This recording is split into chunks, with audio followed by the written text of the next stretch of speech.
welcome to AI.Code.Cast. Yeah. Today we're taking a deep dive into this coding challenge. All right. It might sound kind of intimidating at first glance. It's called the Pacific Atlantic Water Flow Problem. Oh, yeah. But trust me, it's actually a pretty cool puzzle. It is. And it has some really clever solutions. You ready to tackle this with me? Absolutely. It's one of those classic problems that really makes you think Yeah. about how to explore and analyze data in a smart way. Okay, so imagine this. You're on this island, Yeah. and it's shaped like a grid, right? Right. Kind of like a giant chessboard. Right. Each square on the grid, it represents a different elevation. Okay. Some are higher, some are lower. Now picture rain falling on this island. Mm. What we're trying to figure out is which of these squares or cells let that rainwater flow Right. all the way to the Pacific Ocean on one side Okay. and the Atlantic Ocean on the other. So it's like finding those spots on the island where you could pour a bucket of water Right. and it would eventually find its way to both coastlines. Exactly. And here's the catch, though.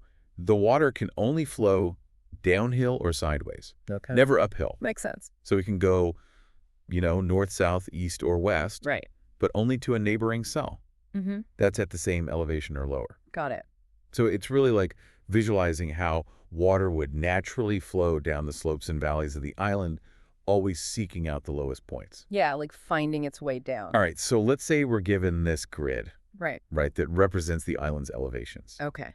If we wanted to solve this problem, where would you even begin? So a good place to start a lot of times is Yeah. to just think about how you would do it in the most simple way, Okay. even if it wasn't the best way, the most efficient way. So like a brute force approach. Exactly. Brute force. Like, how would you solve this problem Yeah. just by trying every single possibility? Okay, so if we were to brute force this, what would that actually look like? So imagine picking a single cell on the island, Mm-hmm. any cell, Okay. and then from that cell, you simulate water flowing out from it. You would say, okay, can it flow north? Yeah. Can it flow south, east, west? Right. And each time you do that, you're following those rules Yep. downhill or sideways. And we just keep track of where the water flows Exactly. until it either hits an ocean Right. or it can't flow any further. Or gets stuck. Yeah. Yeah, exactly. So we're basically simulating like a raindrop Yeah. falling on that cell Yeah. and seeing where it ends up. That's a great way to put it. Okay. And we repeat this process for like literally every single cell on the island. You got it. And if a simulated raindrop starting at that cell reaches both the Pacific and the Atlantic, then we know. And he found a winner. We know that cell's a solution. Yeah. That makes sense. But I can already see a problem here, right?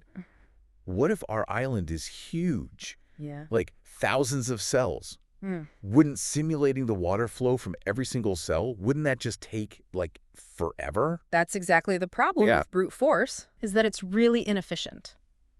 Especially if you have a really big island, Right? or, in computer science terms, if you have a very large data set, Right. it just takes way too long. The number of calculations just explodes. So brute force is like a good way to get a basic understanding of the Mhm. problem, Yeah. but not really a very practical solution for anything, realistic. Right. It breaks down pretty quickly. Yeah, it's got to be a smarter way to do this, right? There is. There is. So instead of starting at every single cell Yeah. and trying to flow outward, Yeah. what if we flip the script? What if we start from the oceans and work inward? Oh, interesting. So you're saying instead of tracking where the water goes from each cell, we track which cells are reachable from each ocean. Exactly. You got it. Okay. And to do this, we can use some really cool algorithms Yeah. like depth first search or DFS or breadth first search. DFS. Yeah, BFS. I've heard of those. It's been a while, though. Sure. Can you give us like a quick refresher? Maybe starting with depth first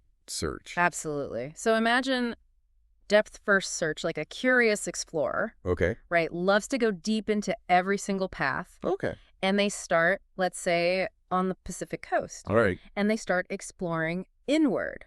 And they just keep following that path as far as it goes. Okay. Marking each cell as they go, as visited. So they don't go back. Exactly. And if they hit a dead end where they can't go any further downhill, they have to backtrack to the last point where they had a choice Okay. and explore a different path. So it's like they're going down every single path as deep as they possibly can. Yeah. Before they backtrack and try a different path. Exactly. They're very thorough, very deep, Yeah. and they leave those markers so they don't get stuck in loops. Right, right. Especially if the island has some tricky, ups and downs in the elevation, they Yeah. want to make sure they're not just going in circles. Makes sense. Yeah. Okay, so we would do this whole DFS exploration starting from every cell that borders the Pacific Ocean. Hmm. We'd mark all the cells reachable from there. Right. And then we do the exact same thing, but starting from the Atlantic, right? You got it. And what you end up with is Yeah. 2 sets of visited cells, Right. one for each ocean. And the cells that appear in both sets Uh-huh. are our winners. Exactly, because they can reach both oceans. Oh, that's so cool. So we flip the problem on its head. Yeah. Instead of starting at each cell and trying to reach the oceans, Right. we started at the oceans and see which cells we can reach from there. Exactly. Much more efficient. Yeah, that's pretty clever. Yeah, and we only visit each cell once. Right. That's the key. This is making a lot more sense now. Hmm. So we went from this brute force approach, Yeah. which could be really computationally expensive, Right. to a much more efficient method Yes. using depth-first search. I'm starting to see how powerful these algorithms can be. They're amazing tools for a programmer. Yeah. And there's even more to explore here, right? We could talk about how to actually implement this in code. And we could look at breadth-first search, Yes, BFS. which offers like a totally different way of exploring this island grid. A different perspective. Yeah, this is fascinating stuff. I'm eager to dive into both of those topics. Yeah. But maybe we could take a break here for now, Sure. and then we'll pick up the exploration in the next part of our deep dive. Sounds good to me. So last time we were talking about depth-first search, right? DFS. As a way to solve this Pacific Atlantic water flow problem. And Right. I think it's worth taking a little bit of a closer look at how we actually, translate this concept into code, you know? Totally, yeah. I'm starting to get the idea. Yeah. But I'm always a bit fuzzy on, the implementation details, Yeah.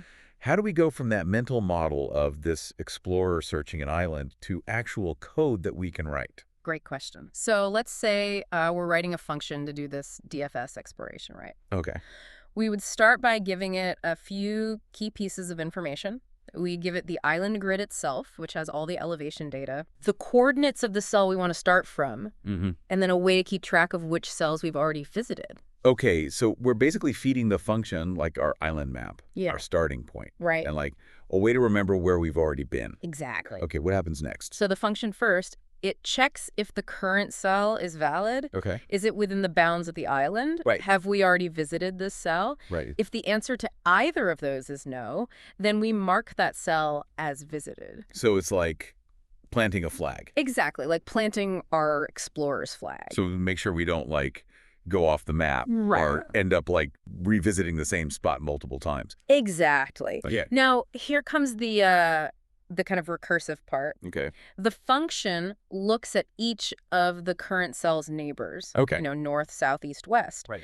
And for each neighbor, it checks. If that neighbor is also valid, meaning it's on the island, haven't visited it yet, and importantly, if its elevation is lower than or equal to the current cell's elevation. Right, because the water can only flow downhill or sideways. Exactly. Simulating our water flow. Got it. And if a neighbor passes all those checks, Yeah. then we're essentially calling that same DFS function again, Right. but starting from that neighbor's location. So it's like our explorer is delegating the search to a team of helpers, Yes. and they're each venturing out in different directions. Great way to put it. Yeah. Each recursive call is like sending out a new explorer to keep searching. Right. And this process repeats over and over again. Right. Each explorer going as deep as possible before they have to backtrack. Okay, this recursive structure is really cool. I'm starting to see how it captures that whole idea of exploring every possible path. But how do we actually determine if a cell can reach an ocean? Do we have to keep track of where each of these explorers ends up? So we don't have to necessarily keep track of the whole path. Okay. Remember, our goal is to just find cells that can reach both oceans. Right. So when our explorer hits a cell that's right on the edge of the island, Yeah. we know immediately which ocean that is. Right. Okay. So if an explorer hits the Pacific border, Right. then we know that starting cell can flow to the Pacific. Exactly. And then if another explorer, maybe starting from that same point but branching out in a different direction, hits the Atlantic, then boom, we know that cell can reach both. You got it. You don't have to track every single step. Okay. You just need to know if any explorer starting from that original cell was able to reach each ocean. Okay, it's really clicking for me now. Yeah. So we would run this whole DFS function starting from each cell on the Pacific border, marking all the reachable cells. Right. And then we do the same thing for the Atlantic border. Right. And the cells that got marked, during both of those runs, those are our winners. Those are the ones. We can float at both You oceans. got it. Awesome. So we've gone from that brute force approach to a much more strategic one using depth-first search. Yes. And it's way more efficient because we only visit each cell once. Exactly. And this is just, I'm really starting to appreciate the power of these algorithms. They're incredibly powerful. This is cool. Yeah, it's exciting stuff.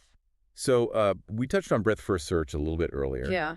Another powerful algorithm that kind of gives us a different way of traversing this. Different perspective, yeah. But before we dive into that, you mentioned something about like an iterative approach to DFS using a stack. Yes.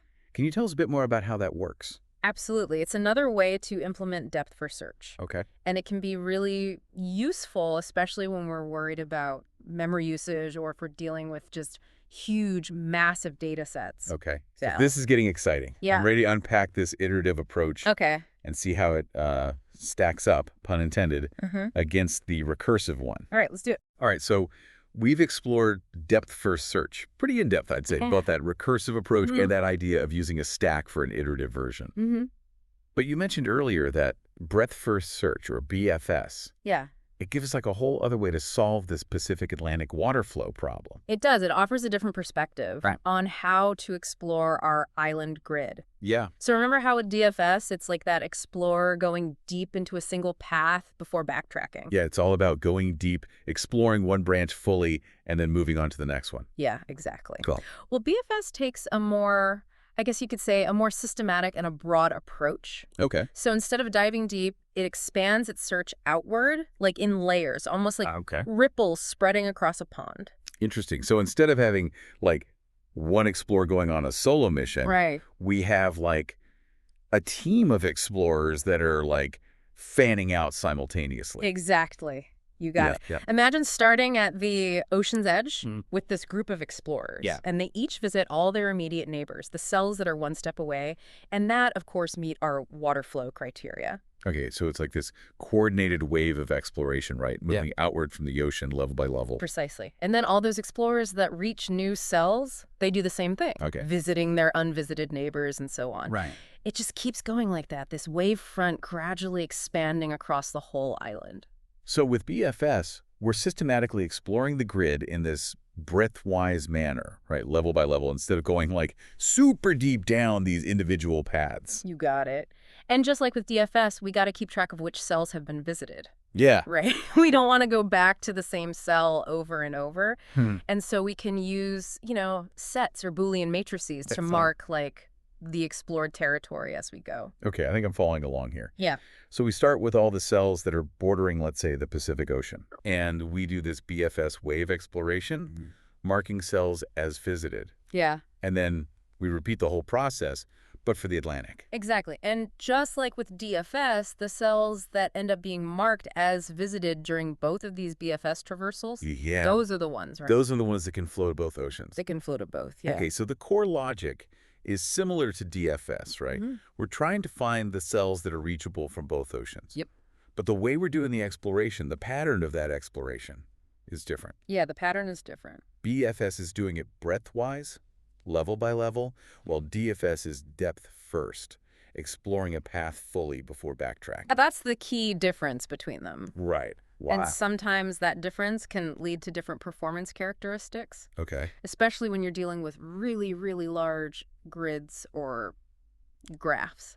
You mentioned earlier that BFS might be safer for large data sets. Right. Can you expand on that a little bit? Yeah, so remember how with DFS, it keeps track of its entire path as it goes deep, right? Right. And that path can get very long. Yeah. Especially if we're talking about a huge island. Hey. And if it's too long, it might exceed the available memory. Right. And that's where those pesky Stack Overflow errors come in. And we talked about how, like, the iterative approach to DFS using a stack, right, it can help to kind of mitigate that risk a little bit? It can help, yeah. Okay. But BFS, inherently, it avoids this issue because it never goes too deep into any single path. Okay. It's always exploring level by level. Right. So the amount of information it needs to store at any given time is generally a lot smaller. So BFS is generally more memory efficient, especially when we have these large data sets. Exactly. Because of that breadth-wise exploration pattern. Exactly. It's just a safer bet if memory usage is a big concern. This has been so insightful. We've gone from brute force to DFS, Yeah, we've covered a lot. explored recursive and iterative implementation. Yeah. And now we have a good understanding of BFS as well. A whole toolbox of I approaches. feel like we've really covered the spectrum here for this Pacific Atlantic water flow problem. I think we have, and we've highlighted how choosing the right algorithm really depends on the specific problem and things like how big is your data set? Right. What are your memory limitations? There's no single best algorithm. Yeah. It's all about choosing the right tool for the job at hand. So as we wrap up this deep dive, Okay. what would you say is like the key takeaway for our listeners that are out there tackling coding challenges just like this one?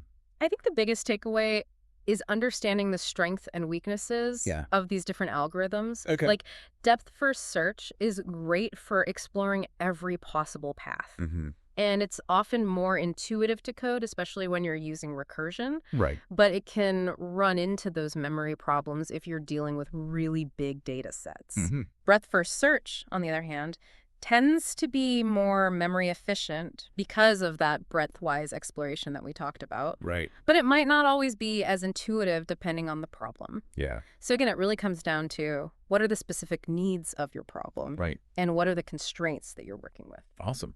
So this deep dive hasn't just given us the tools to solve this specific coding challenge, Right. but it's equipped us with a broader understanding of like algorithm design Mm-hmm. and how to analyze these algorithms. Absolutely. I think our listener is now really well prepared to tackle the Pacific Atlantic water flow problem.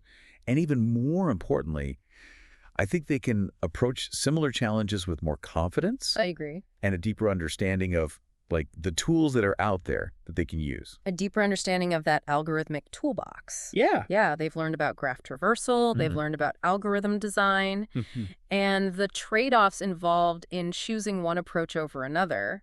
Absolutely. Well said. Well, on that note, I think we'll wrap up this deep dive. Okay. Thanks for joining us on AI.Code.Cast. Until next time, happy coding.